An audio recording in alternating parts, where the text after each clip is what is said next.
در سے محبت ہے، حرف صداقت ہے، پیغام قرآن و سنت ہے، رنگ اخوت ہے، خوشبو الفت ہے، رایت ہے، نور ہدایت ہے، ذہنوں کی اطرت ہے، ہر دل کی راحت ہے، روحوں کو ملتا ہے ایک چین جب آئے پیغام حرم۔ امام مسجد الحرام فضیلت الشیخ ڈاکٹر سعود الشریم حافظہ اللہ۔ عنوان: نبی رحمت صلی اللہ علیہ وسلم کی رحم دلی اور بردباری۔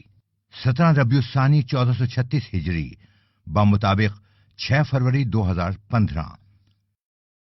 الحمد لله الولي الحميد ذي العرش المجيد الفعال لما يريد۔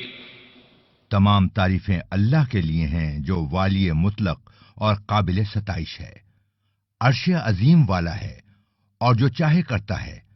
میں اس کا ثناخواں اور شکر گزار ہوں، اس کے حضور توبہ اور استغفار کرتا ہوں اور گواہی دیتا ہوں کہ اللہ کے سوا کوئی الہ نہیں ہے، وہ اکیلا ہے، اس کا کوئی شریک نہیں۔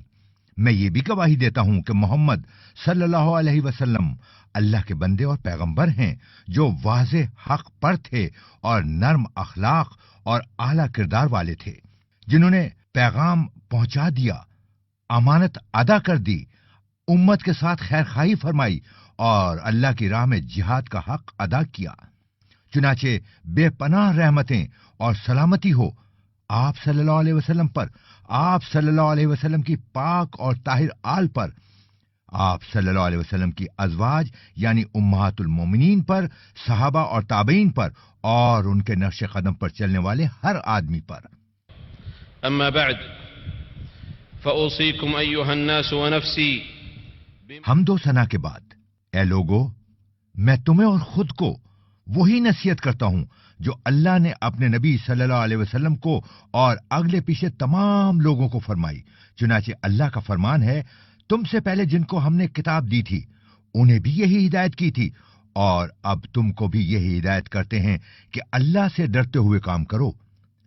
اس لیے اے بندگان الہی، اللہ سے ڈرتے رہو، اور خلوت ہو یا جلوت، غضبناک ہو یا خوش، رغبت ہو یا بے رغبتی، ہر حال میں اسی کو نگران جانو، کیونکہ تقوی بندے اور پروردگار کے درمیان ایک معاہدہ ہے، جو اسے نبھائے گا اللہ اس سے محبت کرے گا۔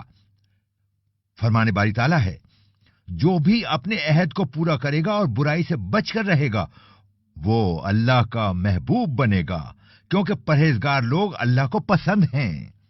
ایھا الناس انه لم يعرف على هذه البسيطة۔ اے لوگو، روئے زمین پر کوئی ایک بھی آدمی ایسا نہیں جس پر ظلم و ستم توڑنے کے لیے لوگ اس طرح متحد ہوئے ہوں اور اسے جان و مال، اہل و عیال اور تبلیغ کے معاملے میں لوگوں کی طرف سے اس قدر تکلیفیں سہنی پڑی ہوں جس قدر رسول اللہ صلی اللہ علیہ وسلم کو برداشت کرنی پڑی۔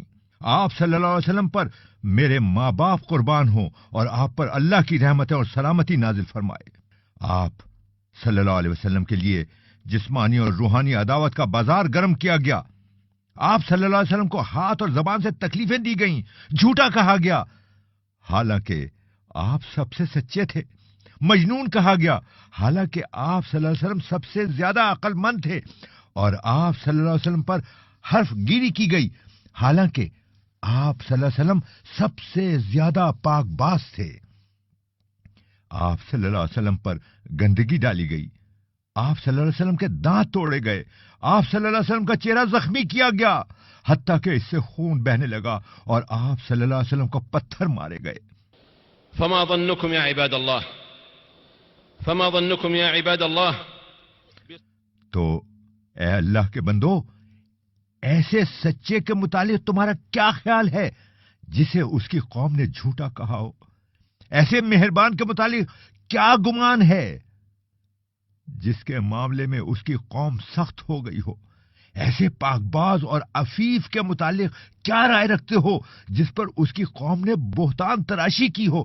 اور ایسی ہستی کے متعلق کیا خیال ہے جس میں اللہ نے ساری بھلائیاں جمع کر دی ہوں، لیکن اس کی قوم نے اس کے خلاف چالیں چلی ہوں، اس کے خلاف منصوبے بنائے ہوں اور اسے اس کے گھر اور وطن سے نکال دیا ہو؟ کیا یہ ساری باتیں کسی بھی آدمی میں انتقام کا جذبہ پیدا کرنے کے لیے کافی نہیں؟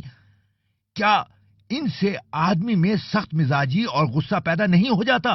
اور جن لوگوں نے اس کے ساتھ یہ سب کچھ کیا ہو انہیں وہ مخلوق میں سب سے بدترین نہیں سمجھنے لگتا؟ یقیناً ایسا ہی ہے، لیکن رسول اللہ صلی اللہ علیہ وسلم کو آپ صلی اللہ علیہ وسلم کی قوم کی طرف سے جن تکلیفوں کا سامنا کرنا پڑتا، آپ صلی اللہ علیہ وسلم نے ان کے رد عمل میں جو کچھ کیا، آئیے اس کا ایک مختصر